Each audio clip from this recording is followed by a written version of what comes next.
welcome everyone. Great to have you on for tonight. This is going to be hitting on some more tax, and everybody wants to pay more tax. So I think that's why we're all here tonight, so we can figure out how to pay more tax and take care of that. So I like, this was always our kind of the opening there is it's I think everything's an open book test, and it's just we got to know where to be looking, right? And go get it. And who do we connect with, and who's got the information we need? So we're hoping to share some of that tonight, and we'll go through who is Massive Capital, talk about our partnering opportunities, and we'll then jump into a case study. So we try to every session we try to do case studies rather than talking about hypotheticals. We go into some situations we've been in. This way it's more relevant to us and everyone else as we go through the opportunities. Again, my name is Michael Bailey with Massive Capital. This is for education purposes, meaning we're not your CPAs, we're not your wealth professionals giving you advice. We're here to share our experience and how things have how they relate to us, and we're here to answer questions based on our experience. So just we'll restate that a few times through the evening, but we're not legal advisors, we're not CPAs. So just want to be sure we keep that clear. Disclaimer here, please. Thank you. So behind our team, Massive Capital is now this is another $10 this time. Is now partnered with Realty One, and we have a team of approximately 40 people now between the core team and our back office group, or I don't know, just our whole team. I don't even know why I call it back office anymore, but across the bottom is actually, I'm going to start there because that's the foundation of a lot of things, because that's our construction team. They build everything. They're out there, our superintendents and our construction president and project manager, taking care of everything that goes on. Then we have that comes along is the leasing and the brokerage team. So they're doing all the leasing, acquisitions, and sales, taking care of all after we get them built. They're getting them leased up, getting them sold. And in the middle here, we've got our finance organization. So as everything goes on, we're taking care of the finances, the accounts payable, accounts receivable. We getting debt secured on different deals, and working through the asset management process as well. And at the very top is our fabulous investor relations team, which many of you may have met or heard from. They're the front line of everything. Trevor, Jasmine, Maria, Candace, Ramiz fits in there sometimes as well. And then our other additional team of marketing, chief of staff, legal, and then we have our education and events. So that is a lot to cover there, and wanted to just be sure, you guys get a chance to meet our team. I'm going to take a quick pause. I wanted to see if everybody, we got, I think, about 65 people joining us tonight, which is awesome. And I'd like to see who's new, who is new to Massive Capital, first time on a Massive Capital webinar. Put new in the chat, please. New in the chat if you guys are new, just so we can get an idea of how many new people we're getting coming along with us. So, and I got to get my chat open so I can really see what's going on there. Okay, we got quite a few. Awesome. We got an iPhone. I'm not sure. That could be Sanjay. He's our notorious iPhone guy. Hopefully he's not a new guy. No, I don't think so. We got New Michelle, Bill, Oscarina, Christopher, Nevin, Corey. Awesome, man. This is cool. It's exciting. Love to hear more. We're going to go a little further and hear more about how you guys heard about us. So really, Massive Capital is an integrated development company. So we do a combination of things, as I talked, which, across everything here is equity, the brokerage, the property management, development, and we do development of different assets, construction and education. We bring in equity. We do LP, which is a lot of people refer as retail equity. And we also go out with institutional, and some people also think of that like pref equity. Our brokerage team is out acquiring and disposing of assets as we go.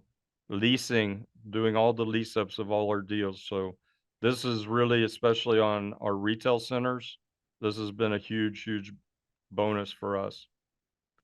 The property management, and as I mentioned, development. We're developing retail centers, town centers. So we have a huge, nice town center going up right now in Montgomery, just north part of Houston over here. And we're going to have one coming up soon on the east part of, or the west part of Houston, in Ellison.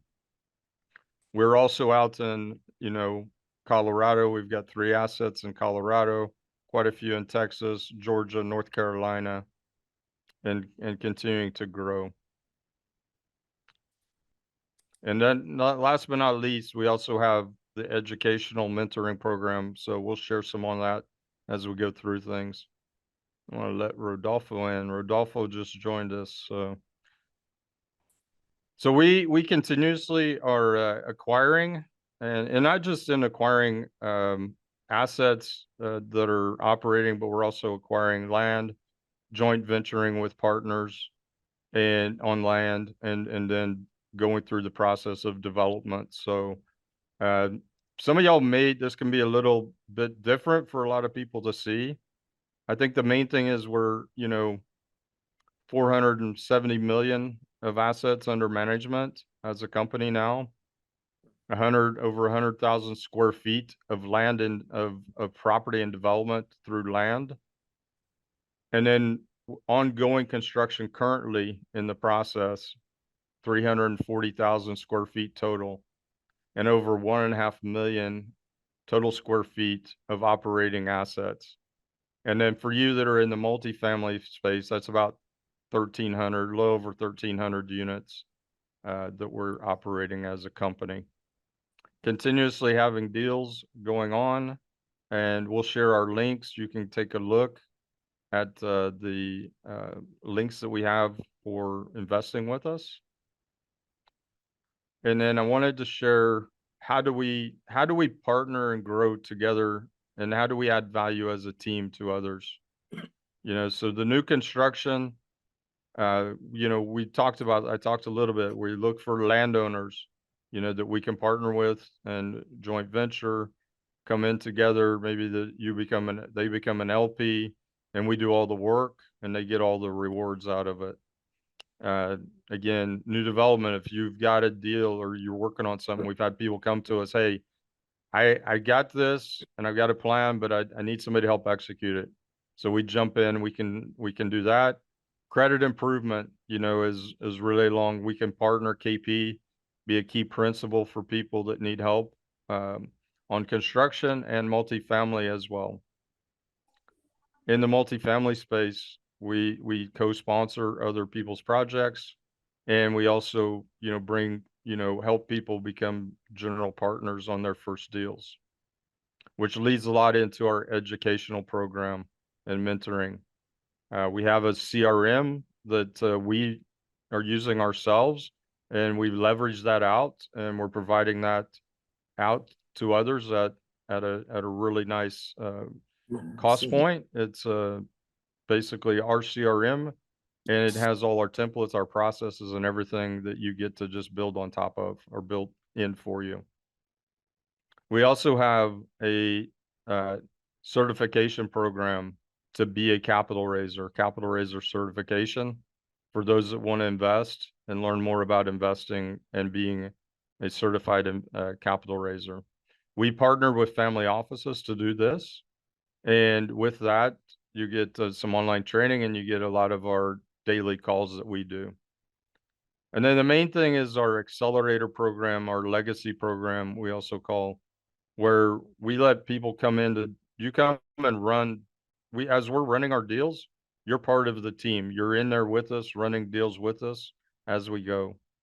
So that's those are a lot of the opportunities to partner with us and be in the opportunities that we have.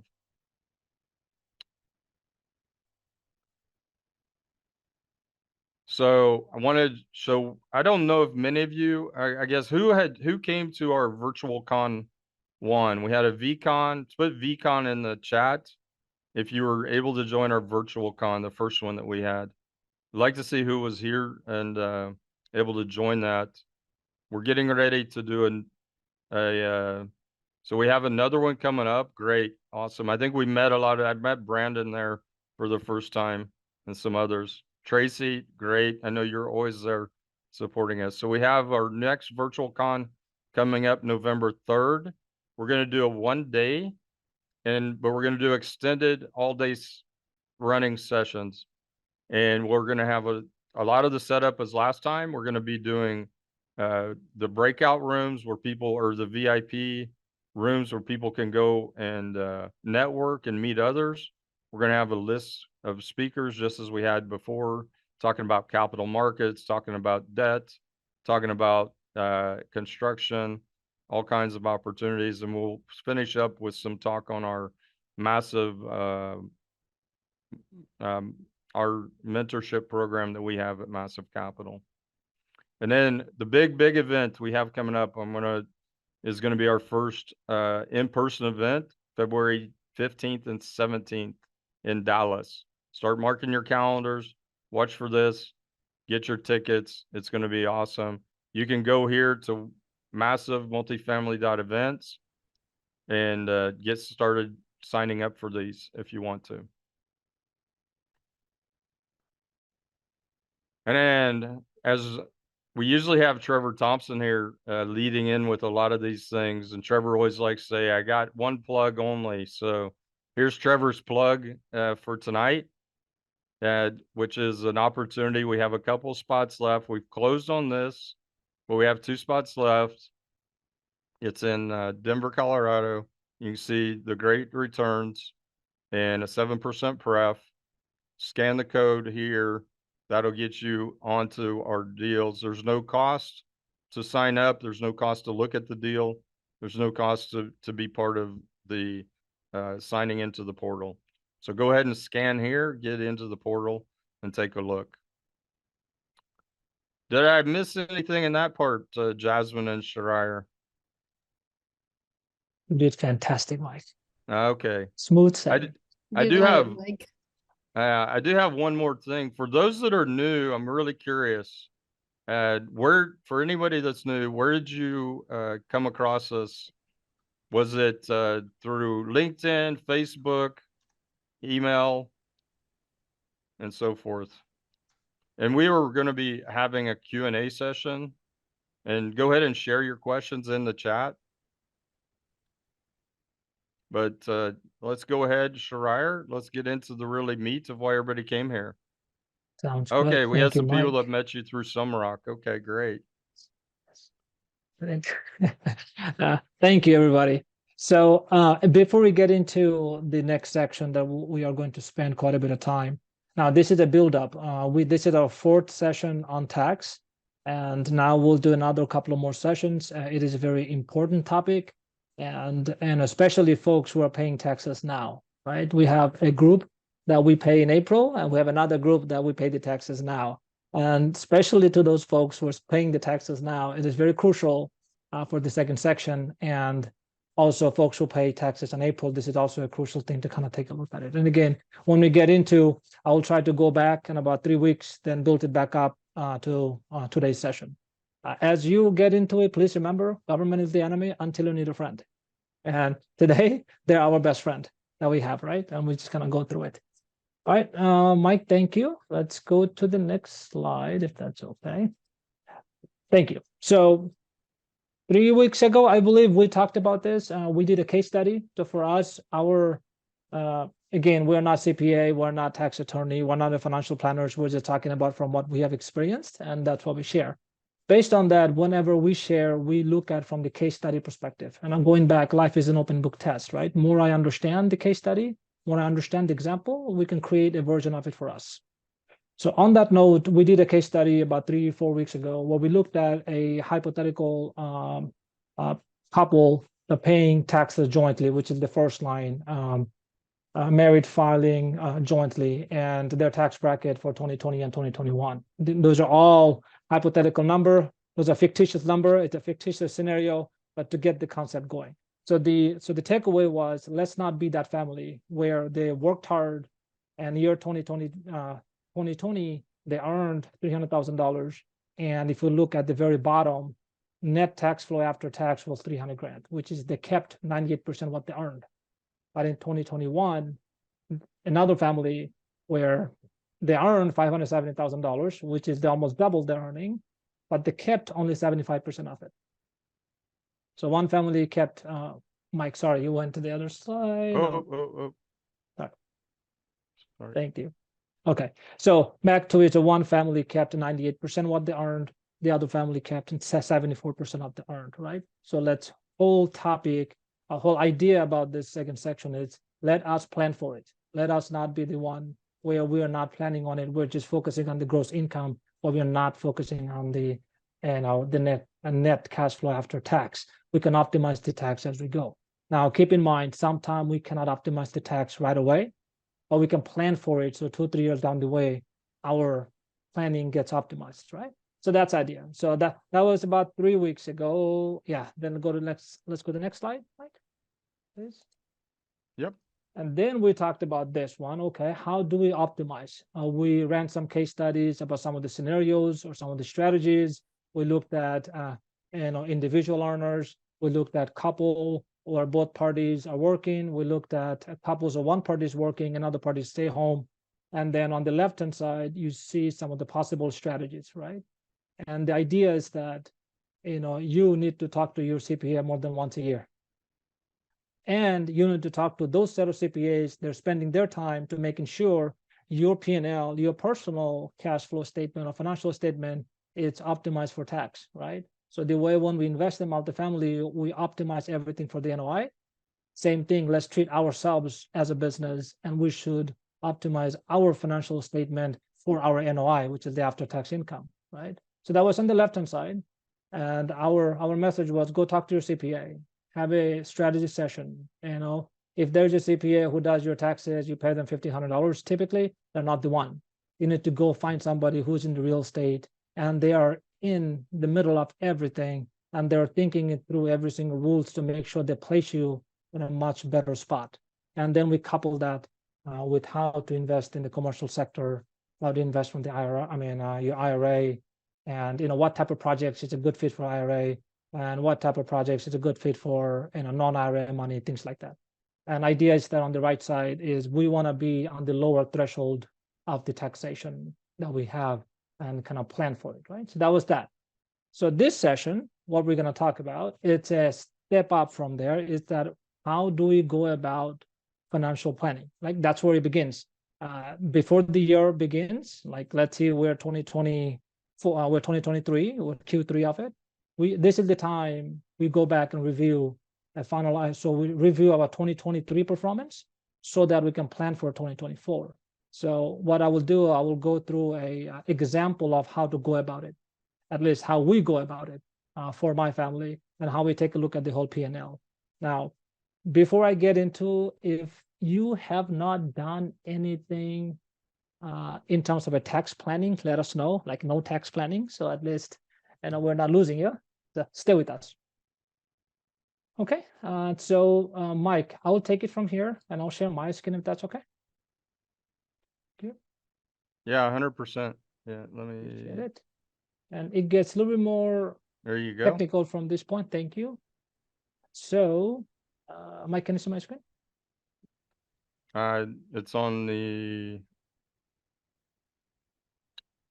yeah, it's the same presentation. Yes, awesome. Cool. Thank you. So we're going to talk about really as ideas that as we go through it, think about your family, think about your financial statement, think about your P&L, and then think about who you can reach out and start planning for it. And we still have 3-4 months left for this year, so you can optimize on the tail end of it, whatever is possible. And then you can also plan for 2024. The whole idea is that talk to somebody or from the tax and the investment perspective, so you can kind of get started with it. So on that note, this is my handy dandy file, and I will show you. We kind of ran a scenario. So Shariah and family, we have a version of it, not exactly this, but we have a version of it. And most of us, Mike and us, all of us, we invest, we have our own personal financial statement that we optimize, right? In this case, I'll use me as a case study. I'm married and I got 2 kids, and 10 and 14, 10 and 13 and a half.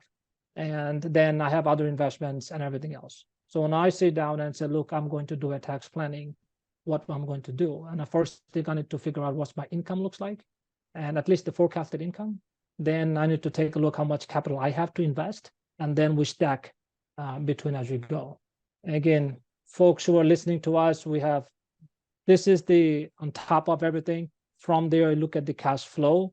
From there, you take a look at your total capital that you have to deploy. Then you optimize that based on the tax deferred account or non-tax deferred account, and then you start playing with the investment as you go on top of your equity market, right? It gets a little bit more technical, but once you start doing it, first time, second time, it gets a little better. So on that note, again, it seems complicated, but it's not. You just need to get started with it. And we are working to figure out a version of this template that we're going to share with everybody as it goes, right?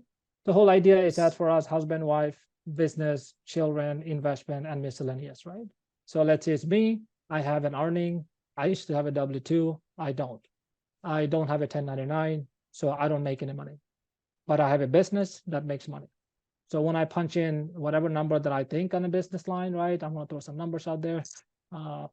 Let's say 10 grand.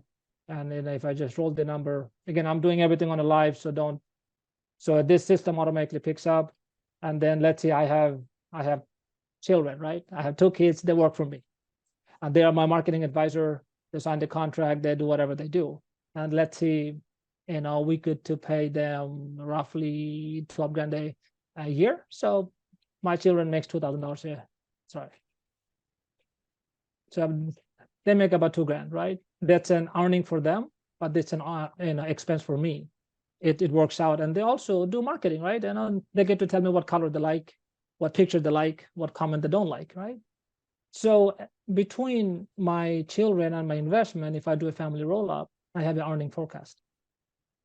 So you need to have a forecast of earning. Husband and wife working, not working, right? And then you have to see what your expenses look like. So I will just plug in some number. Life is tough. Our lifestyle, not that too much. I live a very simple life. So let's say 10 grand. Pay for my, whatever they have to pay. So as a net, I'm earning 144. I'm spending $120,000. My cash flow, and then I don't have any debt service for anything. Let me see how that was. So in this particular case, if I use my business perspective or my children, okay, they have this and they don't have any expenses, so their net cash flow, it's about $2,000, right? And they make $24,000 a year. Again, I'm going to use them as an example for case. If I can plan on it, my next question is, okay, what are they going to do in that $24,000? Do I have a school fund, a college fund, or not college fund? Or if they have the money sitting out there, they can reinvest it on the equity side. They can buy stock, but can they buy real estate? The answer is early on they can't. But I can talk to my CPA, which is Bill. Bill is going to say, Shariah, why don't you open up an IRA account for them, go to Quest, and then transfer the money from here to the IRA.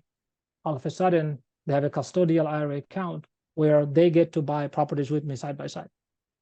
Optimization happens, right? Going back to investments. So let's say I made $10,000 a month from my business comes in, but in December I will have a windfall. I'm just throwing the number out there. That's $250,000, right? Not 2.5 maybe. So $250,000 windfall. All of a sudden, I'm going to have an earning of 360 grand. And I know if I don't do anything, my tax bracket is 35%, or let's say 37%, right? So if I don't plan for it, I owe a tax bill of $136,000. Just imagine half of the money is gone, right? Now the question becomes, okay, I am seeing it is going to happen. I am planning for $130,000 of tax bill, and that's I've got to pay next month, April. The question is, do I want to pay? Or if I want to pay, I need to save that money, or what can I do that can reduce the burden of the tax, right? Going back to the slide here that we talked about here, that I'm at a 37%, but can I do something that puts me on a 22% bracket? That puts me in a 24% bracket. I automatically save that 10%, right? And that's where investment could come in. Okay, yeah, can I transfer some of the money on the IRA or 401k or whatever it is? Or can I invest in an asset that gives me some depreciation? So I invest something in depreciation, and then I could realize that, and guess what? I don't have to pay the tax. Now, assuming I get to realize the full depreciation, right? And if I don't, let's say I have a W-2 and my business, it's non-real estate, then I may not get the benefit this year, but if I still stack up my depreciation, which is right here, I want to make it a little bigger, I get to stack up my depreciation bank. So this year I'm footing the bill of $136,000 or lesser of it. But when my investment comes back 3, 4, 5 years down the way, where I have another windfall of 250 grand, I get to offset that with my stacked depreciation that I have. All of a sudden, I'm paying the bill today for my tax bill right here, but I'm getting ready for future benefits. But the whole concept is you have to start planning on it. We have to start taking a look at, this year, then you have to plan for 2024 and 5. And you have to have a game plan for us, all of us who joined the call as the investors, so we can start playing and planning on it and figure out how many times we got to make Uncle Sam without paying taxes. It hurts, right? But how many times we got to pay the taxes as we go, right? So for us, we have that, husband, wife, business, children, investment, miscellaneous, and then I have a formula that stacks up everything. It gives me a full view of how my family looks like as a whole. So when I stack up my earnings, then my business incomes, then my children's earnings, family miscellaneous, whatever that I have, loss or thing. So it stacks up everything into here, and then I get to see as a household how much am I making. So not only I optimize for my investments, but also I'm optimizing for this. And this conversation you should have with your CPA, not with me, and not with us, not by yourself, but this conversation. We all should have it with our CPA. So having a CPA who is sitting down all day long and you are paying them whatever the money it is to help you optimize for the tax and that. Just imagine how much money that I am willing to pay if a CPA tells me, Shirai, if you do X, Y, and Z, your tax bill goes up from $136,000 to maybe half of that. I'm more than happy to give him a 10% off it, right? Why not? He saved me, and I share some of the profits as we go. So think about that. Cheapest CPA is not the best friend. They'll get the job done, but they'll not put you in a better spot to do it. And back to it, that as you do the financial statement, our goal is to be in a different tax bracket. And then we optimize everything else so that we don't push ourselves in a place where we are increasing our revenue, right? And again, nobody gets the way wherever you want to get to by saving costs, right? You got to earn your revenue, right? So the revenue, as the revenue grows, you get to keep whatever that you're making, right? You're not losing, 20%, 30% of your earning just because you're not spending the 10 hours, right? I'll use example, with my family. I have a big family. I'm blessed, and I have one of my family members. He is willing to mow the lawn 2 hours and be happy with it, but we gotta kill him to get a 30 minutes phone call with the CPA. But finally, after a year and a half of working, he got there. And now it's the other way around, right? And he finds a way to call his CPA. He finds a way to look at the financial statement, and he plans on it. Right? So from the massive perspective, we always say, look, we are here for long. You are here for long. You are going to invest, but let's have a philosophy, have a strategy behind investing. Look yourself as a business, run it as a P&L, and you can go from there. So that's all I want to share. I know we're at about 6:37. I'll open it up for the Q&A as we kind of go. And then again, we can talk through the whole thing. And then my last one is that, look, it's understanding and planning for personal NOI, just like an apartment, just like investment, has exponential value creation. That 10 hours we put in, it's going to open up thousands of dollars. The 30 hours, the 40 hours, that 5 hours a month that we put in, the 60 hours a year, that has a tremendous amount of value. And that's going to create us and open up that one. So our ask is for everybody, talk to your CPA, look at your financial statement, at least for 2023. We have 3 months-ish left. Then we can get into 2024, right? With that note, I would say we're open for Q&A, and anybody has any questions, let's rock and roll. Mike, Sanjay? Oh, Mike, Jasmine. Yeah. So, Sanjay's not here.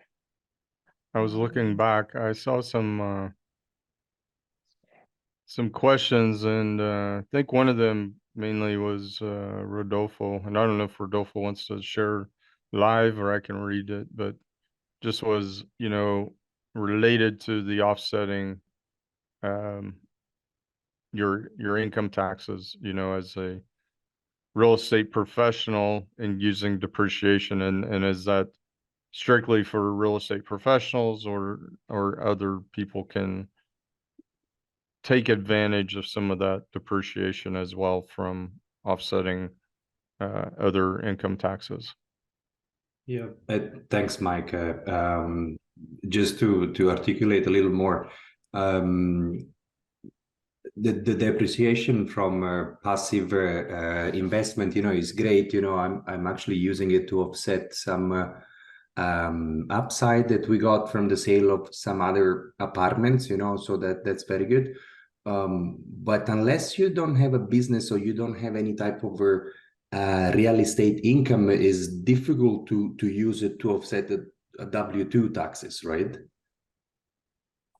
Yes, going in. Again, we're not CPA, we're not tax attorney, we're just sharing our experience, yes. So so there are two things. First thing is to have a depreciation. The second thing is being able to realize the depreciation. If we have a W-2 and once we make a certain amount, the realization goes away. So what happens going in, we don't get the full benefit, but going out, we get the full benefit, because chances are, on one hand, you're investing, on the other hand, you're exiting.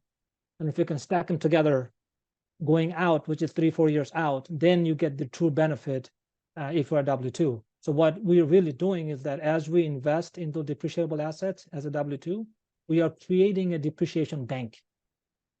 So when we have the earning, the bank has a negative earning, I have a positive earning, I have a net negative earning.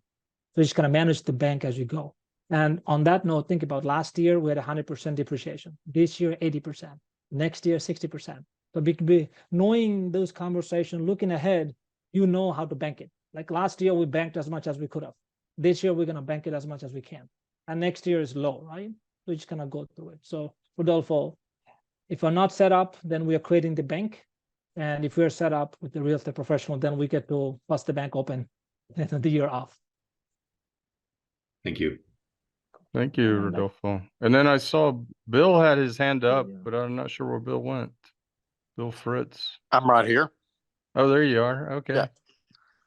Hey, I appreciate the opportunity to be on the call today. I thought it's very good. I just had a question. I'm an accountant, but I'm not a CPA, and it's been 20 years since I've been in school, and I know the tax law has changed a lot, but does the IRS, and you may not know this, but does the IRS require you to recapture some of that depreciation under Code Section 1245 or 1250, a partial or full depreciation recapture? Or I guess that's done amongst all the LPs, investors, and maybe the GP too, I don't know. Just a question.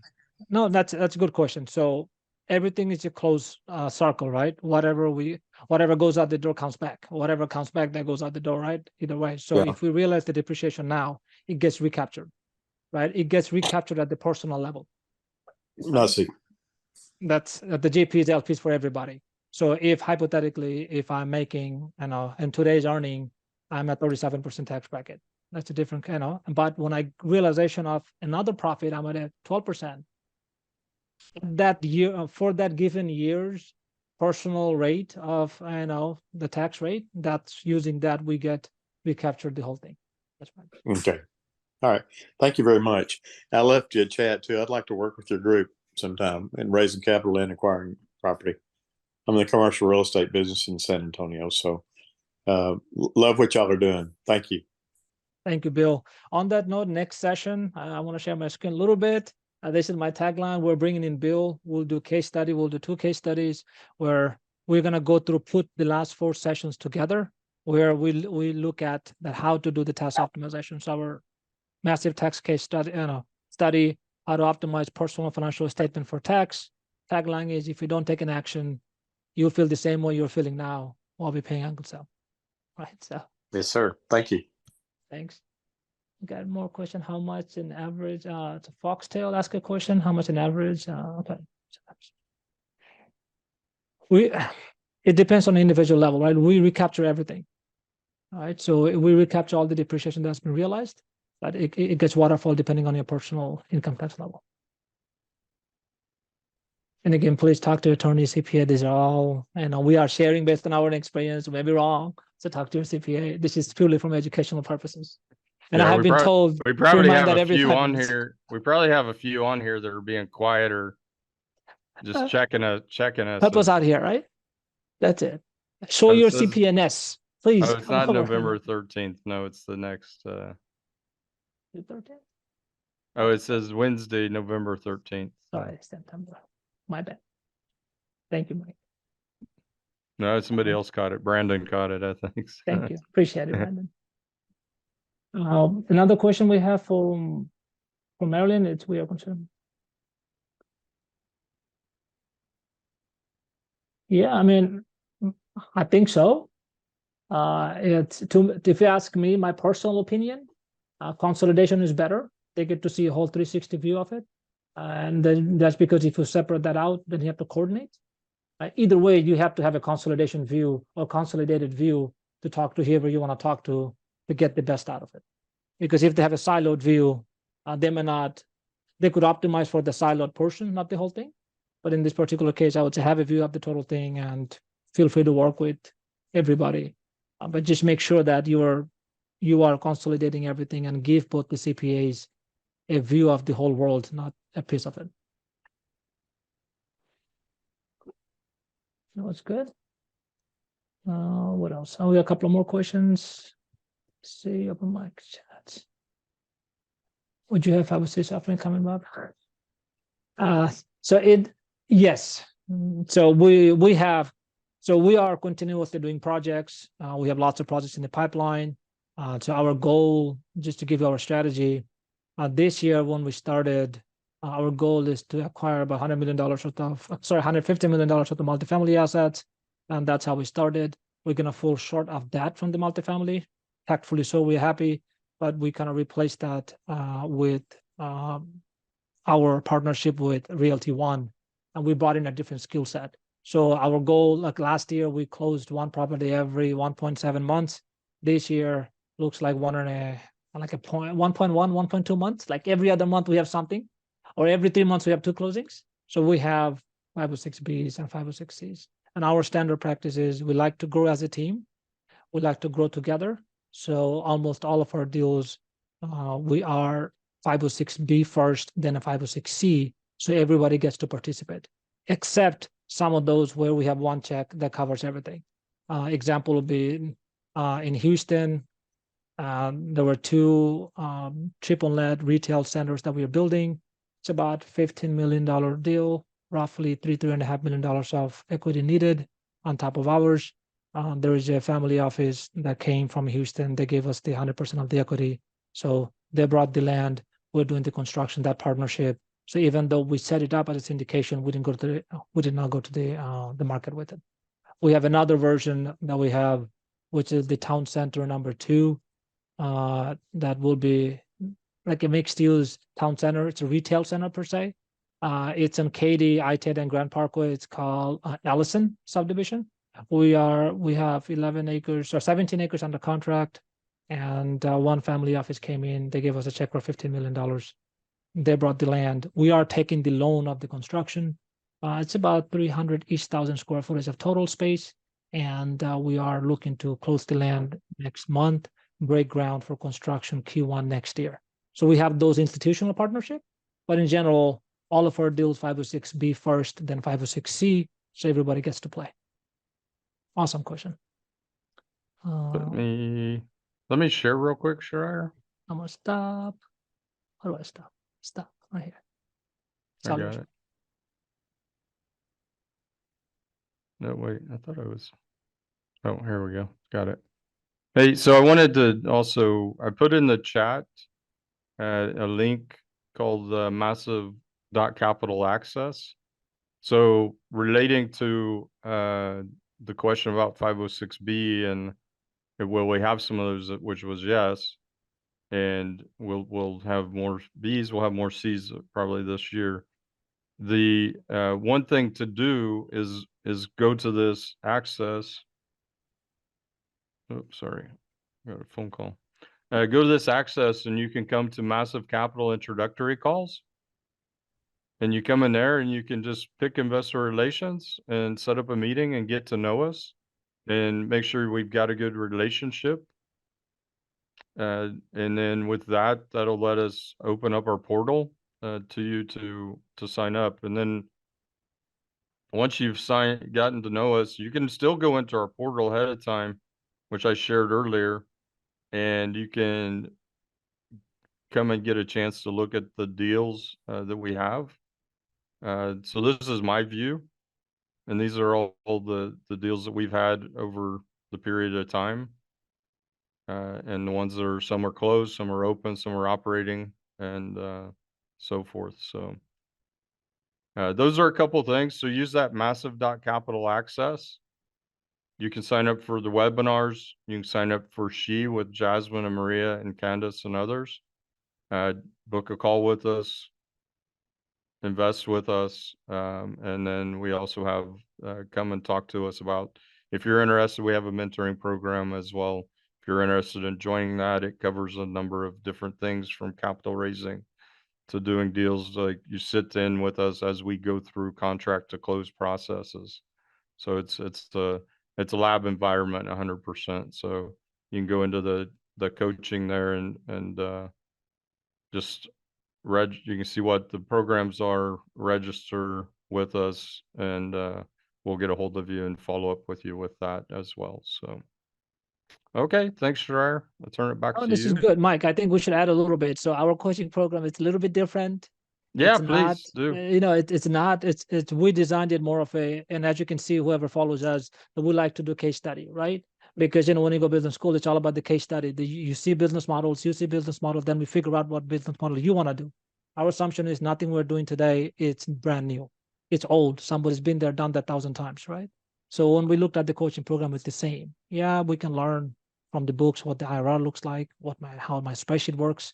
But that is that's like way different than understanding why I'm plugging in 3% for my cost escalation. Why am I plugging in 10% for my insurance escalation in what part of the city of Houston, right? So we get everybody into the lab environment that, hey, you don't, as you find the deal, I would say the typical conventional education is you go learn, then you build a team, then you go start talking to the brokers, how to underwrite, and you go. Our thing of those are great, but that has a time and a place for it, right? For us, we're doing deals already. The fastest way you really get to know who you are, we get to know who we are. What does it take to win a deal? Is get to a deal. So that's where we say, if someone said, I want to run an asset, we'll give you an asset tomorrow. We'll see. If someone says, I can raise $1 billion, we'll give you an asset to raise $1 billion. And we're going to find out. And then we also have been there, right? And our team have been there, 14 deals that we have done in the last 18 months. It takes a certain type of ways to go in about it, right? When we talk to Jasmine and Maria about the syndications and the tools and the data that goes with it, we kind of work with you side by side. So it gets really, really intense, really, really quick. So the point is, it gets intense, things escalate very quickly with us. So when somebody comes in, it kind of, your learning curve almost like 90 degree, right? So that's how it goes.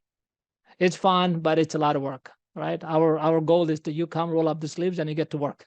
And that's the whole idea. Thank you, Mike. So anybody questions? We typically have a lot of questions. I don't know, people want some coffee. The virtual coffee's out, virtual brownies.